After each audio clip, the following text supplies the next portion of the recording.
বেশ লাগছে বন ভ্রমণ। মাঝে মাঝে কাজের ফাঁকে এইসব জায়গায় এলে মন খুব ভালো লাগে। শুদ্ধ বাতাস, মাটির সোনা গন্ধ, পাখির কলতান, আহা।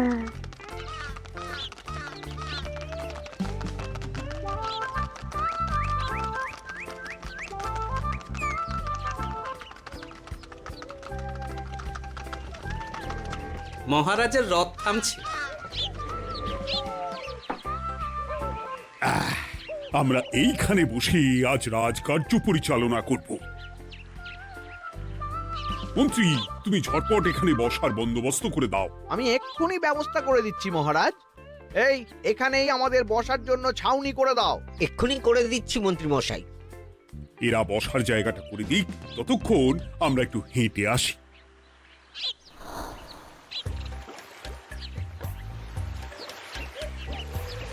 সকালবেলা হাঁটা শরীরের পক্ষে খুব ভালো মহারাজ।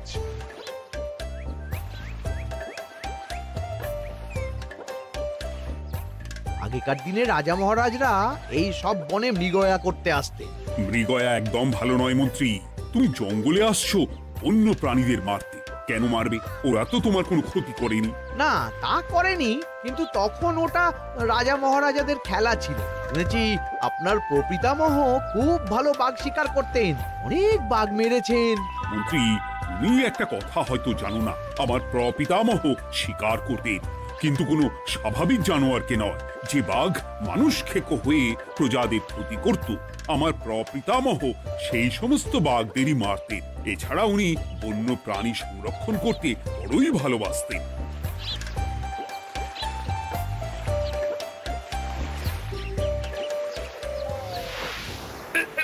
উফ, এটা আবার কি?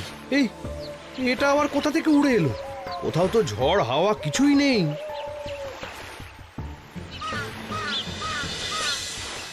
একটা ধাঁধা মহারাজ, এই কাগজে লেখা। ধাঁধা পড়ো দেখি। জোয়ার ভাটা প্রভুর খেলা, ভাটা হবে হলে বেলা। ভাটা হলেই দেখা যাবে লাল রঙের এক পাথর পাবে। নদীর ধারে গর্ত করে যত্নে সাজাই কলস ভরে। হেথায় হোথায় ছড়িয়ে যাহা, অন্ধকারে জলে তাহা। ঢুকলে চক্ষু ঝলসে যাবে, হাতের কাছে ঘন্টা পাবে। ঠিক ঘন্টা বাজলে পরে পড়বে ঝরে থরে থরে। ঘন্টা যদি হয় ভুল, যেন তুমি হারাবে কুল।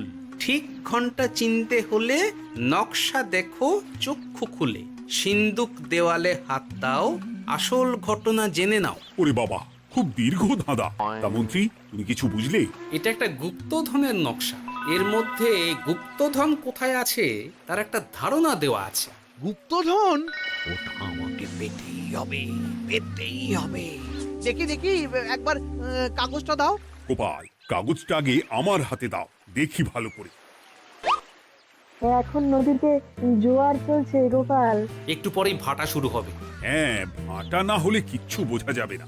এখানে স্পষ্ট লেখা আছে, ভাটা হলেই দেখা যাবে লাল রঙের এক পাথর পাবে। তার মানে আমাদের ভাটা হওয়া পর্যন্ত অপেক্ষা করতে হবে। না, সময় নষ্ট না করে ধাঁধাটার সমাধান করতে শুরু করি। ভাটা হলে একটা লাল রঙের পাথর দেখা যাবে, এই পর্যন্ত পরিষ্কার আছে। বুঝতে হবে ওর পর থেকে। পড়ো গোপাল, চলো আমরা সবাই বুদ্ধি লাগাই। নদীর ধারে গর্ত করে যত্নে সাজাই কলস ভরে। এটার অর্থ, ধাঁধাটা মাথায় বসিয়ে নিয়েছি, এবার কে কি বলবে সেটা শুনতে হবে। চলো গোপাল, আমরা ধাঁধা যেমন যেমন বলেছি তেমন তেমন ভাবেই চলি। চলুন মহারাজ, এখন আমাদের দেখতে হবে লাল পাথর। কোথায় আছে লাল পাথর? চলো চলো সবাই, চোখ কান খুলে আমরা নদীর পাড় ধরে হাঁটি। আমি একটু তফাতে হাঁটি। গুপ্তধন আমাকে একা পেতে হবে। ভাটা হলেই দেখা যাবে লাল রঙের এক পাথর পাবে। আমাকে চোখ কান খোলা রাখতে হবে। লাল পাথর, নদীর চড়ায় লাল পাথর দেখতে হবে। লাল পাথর, লাল পাথর। ওটা কি? এই তো লাল পাথর, লাল পাথর। আমরা অনেকটা এগিয়ে গেছি, ওদের আমার দিকে নজর নেই। এই সুযোগ একা একা গুপ্তধন নিয়ে পালাবো।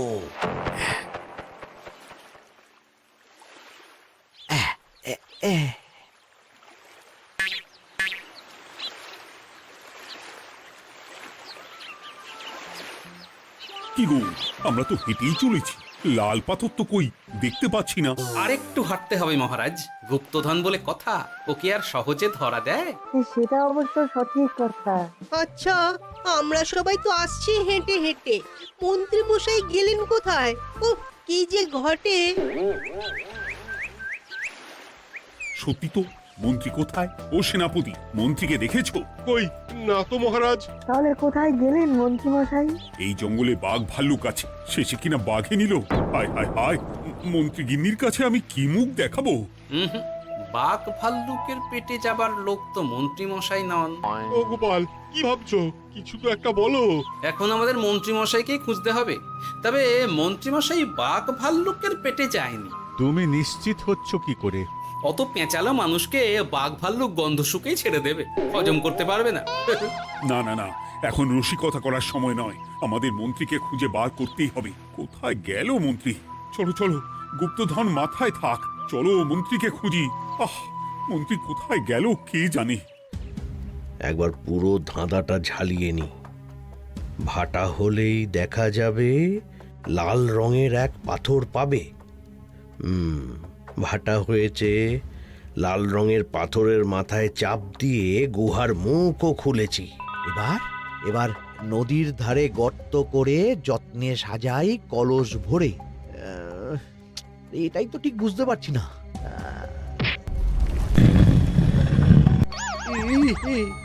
এই রে, এবার কি হবে? হ্যাঁ মহারাজ, কোথাও একটা আওয়াজ হলো। এই, আওয়াজটা কোন দিক থেকে হলো? চলুন সামনে এগিয়ে যাই। আমার মনে হয় আওয়াজটা সামনের দিক থেকে এলো। আমারও তাই মনে হলো। তবে কি মন্ত্রী মশাই লাল পাথরের হদিশ পেয়ে গেছেন? আমাদের চোখে পড়লো না, অথচ মন্ত্রী মশাইয়ের চোখে পড়ে গেল। আসলে আমরা কথা বলতে বলতে গেছি, তাই নজরে পড়েনি। মন্ত্রী মশাই একা একা আমাদের পেছন পেছন আসছিলেন। উনি ইচ্ছে করেই আমাদের পেছনে পেছনে আসছিলেন। নিজে একা গুপ্তধন নিয়ে যেতে চেয়েছিলেন, এখন কোথায় আছেন কে জানে।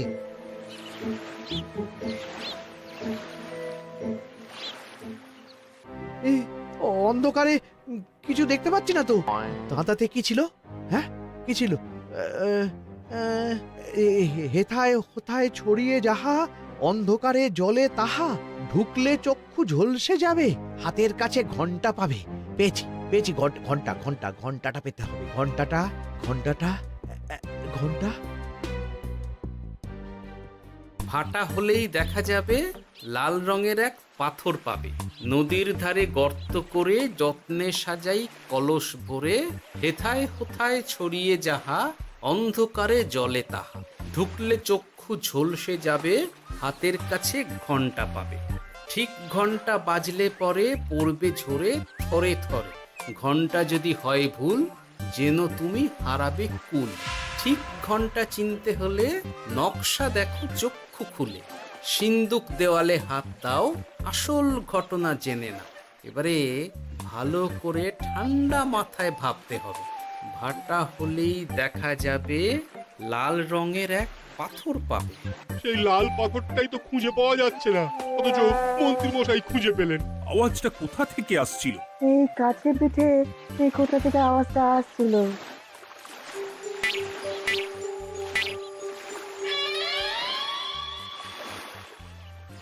এই তো, এটাই মনে হয় সেই লাল পাথর। একটু নাড়িয়ে চাড়িয়ে দেখি তো কিছু হয় কিনা।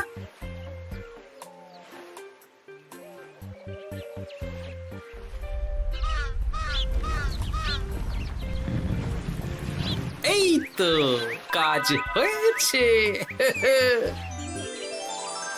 এই তো সুড়ঙ্গ। আপনারা নিচে নামুন। আপনারা কি দেখছেন সেটা বলবেন মহারাজ। সবাই যদি নেমে যাই, যদি কোনো কারণে সুড়ঙ্গের মুখ বন্ধ হয়ে যায়, তাহলে আর আমরা বাইরে বেরোতে পারবো না মহারাজ। গোপাল ঠিকই বলেছে, আমরা দুজন বাইরে থাকি। মহারাজ আর একটা কথা, কোনো ঘন্টায় হাত দেবেন না, মনে আছে তো? ঘন্টা যদি হয় ভুল, যেন তুমি হারাবে কুল। ওরে বাবা, এই বয়সে আর কুল হারাতে চাই না। ঠিক আছে, তোমার কথাই অক্ষরে অক্ষরে পালন করব। দেখি এই সুরঙ্গে মন্ত্রীমশাইকে দেখতে পাই কিনা। চলুন মহারাজ, সুরঙ্গে নামি। সবাই সাবধানে নামো।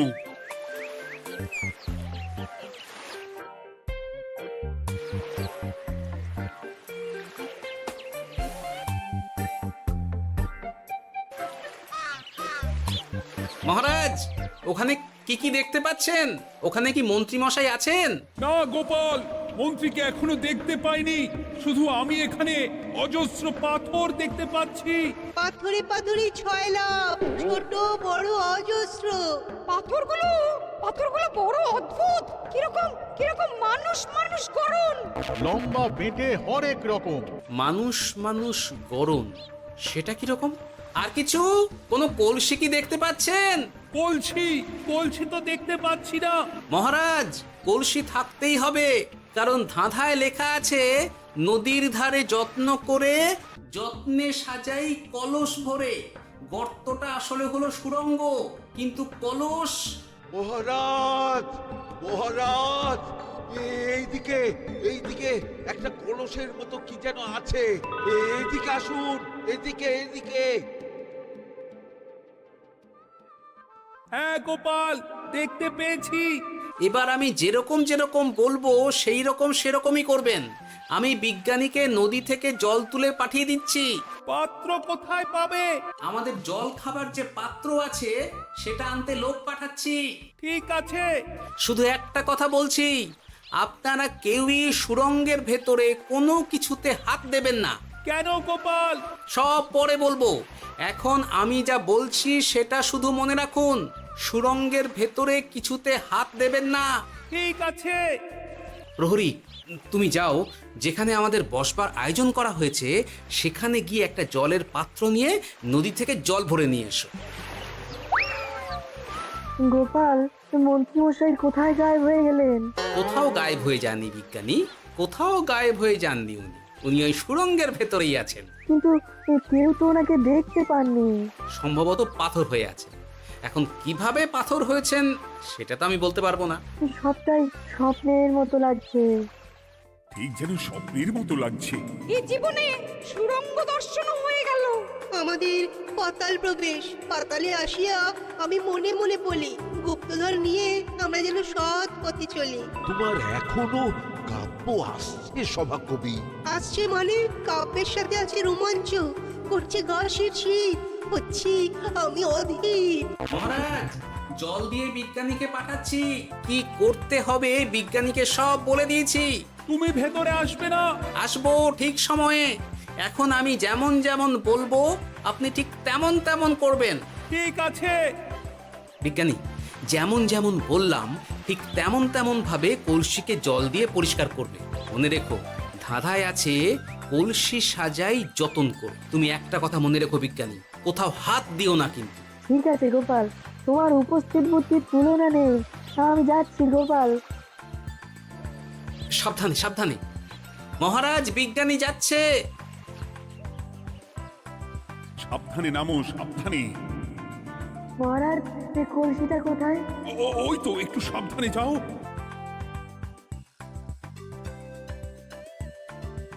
বিজ্ঞানী, কলসির দেখা পেয়েছো? পেয়েছি পেয়েছি পেয়েছি। এবারে কলসিটাকে ভালো করে জল দিয়ে ধুয়ে দাও। কলসির আলোয় সুড়ঙ্গ আলোকিত গোপাল। এরপর কি? ভালো করে দেখুন মহারাজ, কোথাও ঘন্টা দেখতে পাচ্ছেন কিনা। ঘন্টা? একটা তো নয়, সার সার ঘন্টা, অনেকগুলো ঘন্টা। সাবধান, ঘন্টায় হাত দেবেন না, শুধু দেখুন।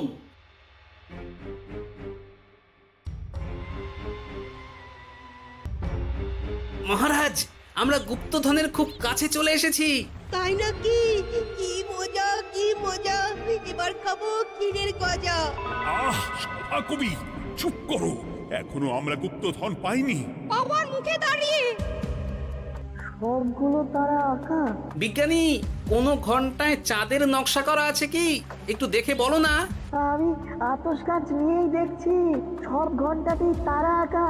খবরদার, কোনো ঘন্টাকেই ছোঁবে না। ঠিক আছে, কোনো কিছু না ছুঁয়ে আমি দেখছি। পেয়েছি গোপাল, চাঁদ আঁকার ঘন্টা পেয়েছি। ওই ঘন্টাটা বাজাও, বাজাও।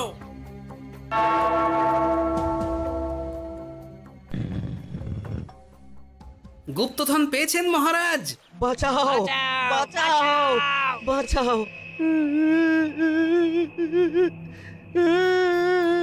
বাঁচান মহারাজ, বাঁচান বিজ্ঞানী, মহারাজ, মন্ত্রীর গলা পাচ্ছ না? মহারাজ, আমি পাথর হয়ে আছি, আমাকে মানুষ করুন মহারাজ। তুমি তো মানুষই ছিলে, হঠাৎ করে পাথর হলি কেন? মহারাজ, গুপ্তধন পেয়েছেন? পেয়েছি, তার সাথে মন্ত্রীকেও পেয়েছি। মন্ত্রী এইখানে কোথাও পাথর হয়ে দাঁড়িয়ে আছে। দাঁড়ান মহারাজ, এবার আসছি। সাবধানে এসো। আমি ভেতরে যাচ্ছি, বুঝলে? যদি কোনো কারণে দেখো পাথরটা গুহার মুখটা আটকে দিয়েছে, অমনি তোমাদের কাজ হলো পাথরটাকে ছুঁয়ে ফেলা, বুঝলে?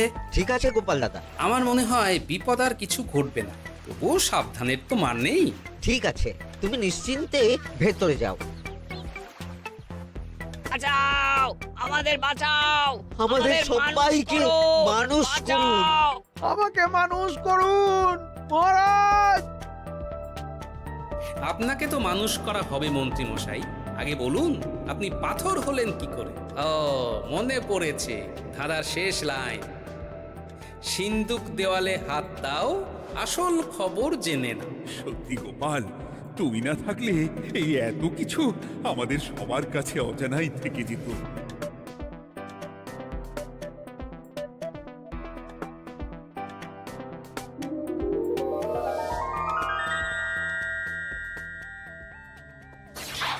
ধন্যবাদ আমাকে মুক্ত করার জন্য। আপনি কে? আমি যক্ষ। আমাকে এই ধন সম্পত্তি পাহারা দেওয়ার জন্য এক ডাকাত দলের সর্দার যক্ষ করে রেখেছিল। আমি 100 বছর ধরে এইখানে যক্ষ হয়ে আছি। আমি তোমার জন্য মুক্ত হলাম গোপাল। এই সম্পত্তি তোমার গোপাল। সম্পত্তি নিয়ে আমি কি করব? আমি এই সব সম্পত্তি মহারাজকে দান করলাম, রাজ্যের অনেক কাজ হবে এতে। তুমি ধন্য গোপাল, তুমি ধন্য। এবার আমার যাবার সময় এসেছে, আমাকে যেতে হবে। যাবার আগে এই পাথরগুলোকে মানুষ করে যান। এরা সব লোভী। আমি আমার সীমিত ক্ষমতায় এই গুপ্তধনের ধাঁধাকে এখানে যারাই ভ্রমণ করতে আসে তাদের হাতে তুলে দিই, কিন্তু কেউ এই ধাঁধার সমাধান করতে পারে না। সবার মনে লোভ কাজ করে, এই লোভ এদেরকে পাথর করে রেখেছে। পাথর হলো কি করে? একটা মানুষ এসে বুক ভরা লোভ নিয়ে আধা পুরো না জেনে পাথরে হাত দিলেই সে পাথর হয়ে যাবে। আমাদের খুব ভুল হয়েছে, আর লোভ করবো না, আমাদের বাঁচাও। আমাকে মুক্ত করে দিন, আমার খুব ভুল হয়েছে মহারাজ, মুক্ত করে দিন আমায়। তুমি এখানে আগে এসেছিলে, তাই তো আগে এসে ভাবলে নিজেই একা একা গুপ্তধনকে হরপ করে দেবে। এদিকে তোমাকে না দেখতে পেয়ে আমাদের কত চিন্তা হচ্ছিল। যারা লোভী তারা কারো কথা ভাবে না, শুধু নিজের কথা ভাবে। আমাকে আর একটা সুযোগ দিন, আমি আর লোভ করব না মহারাজ। ও, তোমার কথার কোনো দামই নেই। না মহারাজ, আমাকে আর একটা সুযোগ দিয়ে দেখুন, আমি আর লোভ করব না, আমাকে মানুষ করুন মহারাজ। আমাদের সবাইকে মানুষ করুন, দয়া করে মানুষ করুন। যক্ষরাজ, এদের আপনি ক্ষমা করে দিন। ঠিক আছে, তোমাদের আবার মানুষ করে দিচ্ছি।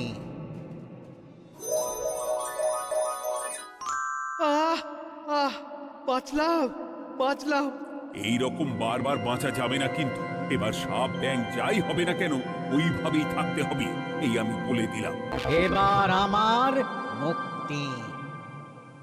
মুক্তি নেবার আগে আরেকটা প্রশ্ন, যে ডাকাত সর্দার তার সম্পত্তিকে রাখার জন্য আপনাকে যক্ষ বানিয়েছিল, এ সম্পত্তি তো তাদের, আমরা তো নিতে পারি না।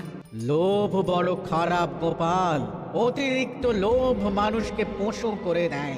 ওই ডাকাত দল এই সম্পত্তির জন্যে সবাই কাটাকাটি করে মরে গেছে, কেউ আর বেঁচে নেই। সুতরাং এই সম্পত্তিতে তোমার অধিকার আছে, এই সম্পত্তি তুমি গ্রহণ করো। নিলাম আমি, কিন্তু এই সম্পত্তি মহারাজকে আমি দান করলাম। ডাকাত দল জনগণের সম্পদকে লুটেই তো সম্পত্তি বানিয়েছে, তাই আমি জনগণের কাজে লাগবার জন্যই এই সম্পত্তি মহারাজকে দিলাম। সাধু সাধু গোপাল, তোমার জয় হোক। এবার তাহলে আমি যাই, তোমরা সবাই সুখে থেকো আর ভালো থেকো। গোপাল, তোমার তুলনা হয় না। তোমার ঋণ আমি কোনোদিন শোধ করতে পারবো না। তুমি কৃষ্ণনগরের জন্য যা করলে তা ইতিহাসে লেখা থাকবে। না মহারাজ, আমি এমন কিছু করিনি, এই কাজ সবাই করবে। জয় গোপালের জয়, জয় গোপালের জয়, জয় কৃষ্ণনগরের জয়। জয় কৃষ্ণনগরের জয়। হাসির রাজা, জ্ঞানের রাজা, রসিক রাজা।